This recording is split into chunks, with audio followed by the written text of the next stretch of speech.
सुजानगढ़ के ward number 49 भोजलाईबास के लोग गुरुवार को बड़ी संख्या में नगर परिषद पहुंचे और जल भराव की समस्या को लेकर सभापति नीलोफर गौरी का घेराव किया।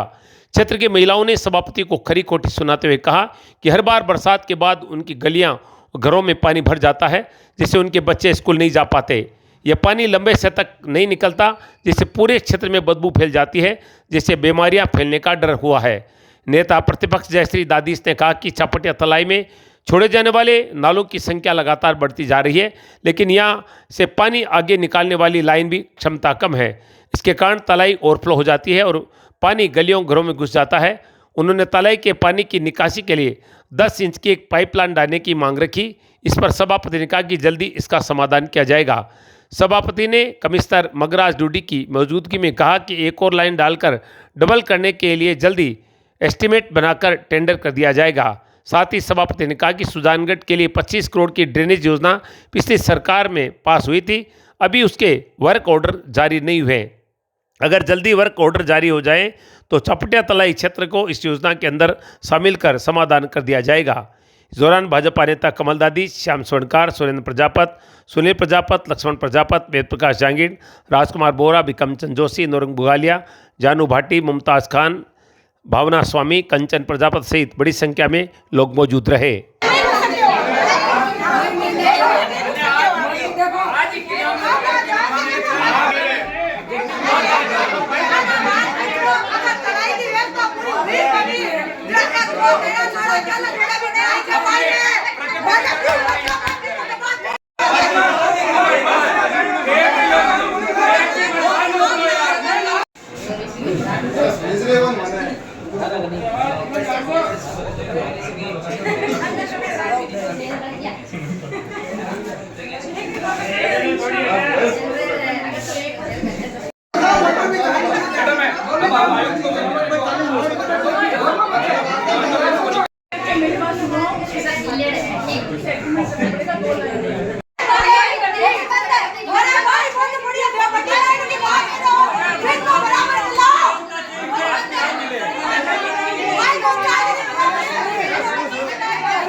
देखो, मैं आपको बताना चाहती हूँ, जिस तरह से पूरे देश और पूरे राजस्थान में जिस तरह से बारिश का समय है, मानसून का समय, और लगातार बारिश हो रही है, और नगर परिषद द्वारा जिस तरह से, सबसे पहले मैं आपको बताती हूँ, चापटिया तलाई की जो 4 दीवारी और उसके पानी निकासी, जो पानी खुदाई का काम नगर परिषद द्वारा कराया गया था, और जिस तरह से लगातार बारिश होने की वजह से कुछ निचले इलाकों में गलियों में पानी का भराव होता है, तो हमने वहाँ मोटर पंप भी लगा रखे हैं और पीटीओ के माध्यम से भी पानी की निकासी की जा रही है, क्योंकि वहाँ एक साइड में कब्रिस्तान है, एक साइड में शमशान है, तो दोनों साइड में हमने पीटीओ और डीजल पंप के माध्यम से पानी निकासी की जा रही है। इनकी ये मांग है कि जो एक मोटर लगी है, एक लाइन डाली जा रही है, उसमें 2 लाइन डाली जाए। मैं आपको बताना चाहती हूँ, जिस तरह से नगर परिषद के पास खुद की तो जमीन नहीं है, खातेदारी की भूमि में एग्रीमेंट होकर जो तलाई का पानी है वहाँ छोड़ा जा रहा है, तो एक हमने हाल ही में टेंडर किया था, उसमें काम शुरू हो चुका है। जो तलाई का पानी एक खेत से जा रहा है, एक खेत से दूसरे खेत में डालने के लिए हमने वहाँ पे लाइन भी डाल दी है, ताकि वो खेत में ओवरफ्लो पानी ज़्यादा हो जाए तो दूसरे खेत में चले जाए। लेकिन इनकी जो यहाँ के जो लोग आए थे भोजलाईबास की, उनकी जो मांग थी कि भाई एक लाइन और डाली जाए, तो हम जो भी हमारा जो खातेदार जिसका एग्रीमेंट हो चुका है, जो एक लाइन का एग्रीमेंट हो गया था, उनसे हम वार्तालाप करके अगर वो एग्री होता है 2 लाइन डालने के लिए, तो हमारे जो टेक्निकल है उनको भेजकर जो भी उसका एस्टिमेट बनाकर हम 2 लाइन डाली जाएगी। एक बात मैं आपको बताना चाहती हूँ कि पिछली जो गवर्नमेंट थी उसमें ड्रेनेज का टेंडर स्वीकृत हुआ था, लेकिन अब वापस उसका टेंडर इस गवर्नमेंट ने लगा दिया है और उसका टेंडर हो चुका है ड्रेनेज का, जो पूरी शहर की ड्रेनेज है। जो जल भराव की जो स्थिति होती है निचले इलाकों में, वह बड़े बड़े नाले के माध्यम से और तलाई में जाकर, और जो गवर्नमेंट की जो लैंड है उसमें ये पानी की निकासी के लिए एक पूरी डीपीआर प्रोजेक्ट नगर परिषद द्वारा बनाई गई थी, उसका टेंडर भी लग चुका है, लेकिन वो फाइल वर्क ऑर्डर में राज्य सरकार के पास अटक रही है। तो मेरी सरकार से भी यही मांग है, जिस तरह से सुजानगढ़ की जनता परेशान हो रही है, क्योंकि सुजानगढ़ का जो शेप कटोरी नुमा है, वहाँ जल भराव की स्थिति रहती है, तो वहाँ ड्रेनेज होना बहुत जरूरी है। तो मैं राजस्थान सरकार से ये मांग करती हूँ कि आप जल्द ही इस ड्रेनेज का वर्क ऑर्डर देके काम शुरू कराया जाए। और इस जो ये मांग कर रहे हैं यहाँ के लोग, ये ड्रेनेज में ये लाइन ले चुके हैं, हम जो एक 2 लाइन डबल लाइन है वो ड्रेनेज में ले चुके हैं। अगर ये टेंडर वर्क ऑर्डर हो जाता है तो हमारे इस ड्रेनेज में इसका काम हो सकता है। अगर सरकार नहीं करती है तो हम हमारे नगर परिषद स्तर पर इसका कार्य कराएंगे। देखिए, जल भराव की जो अत्यधिक समस्या अभी हो रही है चापटे तलाई के आसपास पूरी तरह से, क्योंकि 15 वार्डों का लगभग पानी वहां पर एकत्रित हो रहा है और निकासी की व्यवस्था सही नहीं है। और इसीलिए आज यही निवेदन लेकर पूरे वार्डवासी जो है, क्योंकि आक्रोशित हो गए हैं, घरों में पानी घुस गया है, बच्चे बीमार हो रहे हैं और जल निकासी की यदि उचित व्यवस्था नहीं होती है तो आगे से आगे पानी और ज़्यादा भर रहा है। इसलिए एक मोटी पाइपलाइन नई जो है 10 इंच की यहाँ से लगवाने के लिए इनसे कहा गया, और जिस पर सभापति जी और आयुक्त साहब दोनों ने ही 2 दिन में इसका टेंडर करने का आश्वासन दिया है हमें। और यही बात है कि यदि जल निकासी सही से हो जाएगी तो ये समस्या जड़ से ही समाप्त हो जाएगी। और अभी सिर्फ 4 इंच की लाइन है और 15 वार्डों का आप समझ सकते हैं पानी आना, तो बहुत ज़्यादा वहाँ पर हैवी जो है जल भराव हो गया है। ऐसे में आप जयपुर भी गए थे, इस समस्या से कभी अवगत कराया ऊपर मंत्री अधिकारी? जी बिल्कुल, मैं अभी जयपुर जाकर ही आई हूँ और मैंने सभी जो मंत्री हैं और सीएम साहब को सबको इससे अवगत करवाया है। उनको बाकायदा मैंने सारे आप मीडिया भाइयों द्वारा जो भी न्यूज़ में दी गई है वो सारी मैंने उनको दिखाई भी न्यूज़ कटिंग्स, और तो उन्होंने भी इसका जो है तुरंत आश्वासन दिया है कि हाँ, हम इसके ऊपर तुरंत कार्रवाई करें। सुजानगढ़ में ट्रक व्यवसायियों का बुधवार को तीसरे दिन धरना जारी रहा।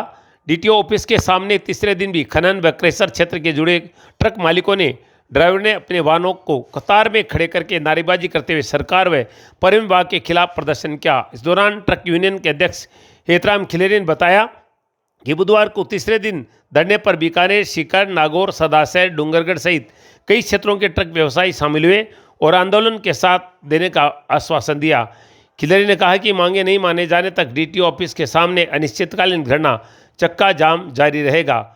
प्रदर्शन के बाद डीटीओ बजरंगलाल खिचड़ को ज्ञापन सौंपकर वाहनों की सस्पेंड और आरसी बहाल करने के सहित 5 सूत्री मांगे रखेगी। प्रदर्शन में ट्रक यूनियन एसोसिएशन के महेंद्र गोदारा, उपाध्यक्ष ओम प्रकाश तेतरवाल, सचिव बाबूदान, कोषाध्यक्ष रामनिवास गुलेरिया, कानाराम खिचड़, भवनलाल ढाका, विजय बटेसर, सुरेश बुगालिया, विकास दहिया, लंकेश अग्रवाल सहित बड़ी संख्या में लोग मौजूद रहे। हमारी आरसी बहाल करो, हम हमारा हक मांगते, हम हमारा हक मांगते, लाल सरकार कि आप इनमें जल्दी से जल्दी इस पे अमल करें। लारे क्या हो बताओ साहब के ना हो साहब के फोटो को नहीं आए। आज सुजानगढ़ तहसील के अंदर परिवहन विभाग के सामने चौथे दिन ट्रक यूनियन की तरफ से और माइनिंग यूनियन की तरफ से धरना दिया जा रहा है। ट्रक यूनियन के ट्रक मालिकों की कम से कम 500 आरसियाँ खारिज कर दी गई है। सरकार की हर तरमीती का कारण आज गरीब लोग जो लोन पे गाड़ियाँ लाके अपना घर का खर्चा चलाते हैं, अपने बच्चों का पालन पोषण करते हैं, उनको ये सरकार मारने पे तुली हुई है। ये सरकार और ये अधिकारी ही ओवरलोड चलवाते हैं और यही चलवा के इनके खिलाफ चालान भरते हैं, इनसे अवैध वसूली करते हैं। उसके बाद के अंदर ये 95% छूट देके और 5% से ये रेवेन्यू उगाने के चक्कर में इन गरीब लोगों से पैसे वसूल रहे हैं। ये बहुत बड़ी अन्याय है। ये जो पर्ची सरकार है ये राजस्थान को ले डूबेगी। यदि किसी ऊपर वाले यदि मोदी और सुनते हैं तो इस सरकार को हटा के और राजस्थान के हित में काम करने वाला मुख्यमंत्री लाया जाए और इस राजस्थान का विकास किया जाए और इस लोगों की जनता की मांग सुन के और इन लोगों की आरसीएं बहाल करके और इनका रोजी रोटी का कार्य है वो चलाया जाए। सुजानगढ़ के नज़दीक बिदासर की एक ग्रामीण सरकारी स्कूल में गांव की नाबालिग 4th क्लास की 13 वर्षीय छात्रा के साथ छेड़छाड़ करने वाले टीचर को पुलिस ने गिरफ्तार कर लिया। टीचर के खिलाफ छेड़छाड़ का मामला दर्ज करवाया गया। थानाधिकारी कैलाश चंद्र यादव ने बताया कि पीड़िता के परिजनों ने रिपोर्ट दी जिसमें बताया कि उनकी बेटी 4th क्लास में पढ़ती है, जिसके साथ संविदा कर्मी शिक्षक गिदाराम ने कमरा बंद करके अश्लील हरकतें की। थानाधिकारी ने बताया कि घटना 25 जुलाई के पहले की है। मामले को लेकर सीबीओ किशनलाल गैनोलिया का कहना है कि संविदा कर्मी शिक्षक को हटा दिया गया है। वहीं डीओ प्राथमिक शिक्षा ओम प्रकाश का कहना है कि टीचर को हटाकर निदेशालय में रिपोर्ट पेश की गई है।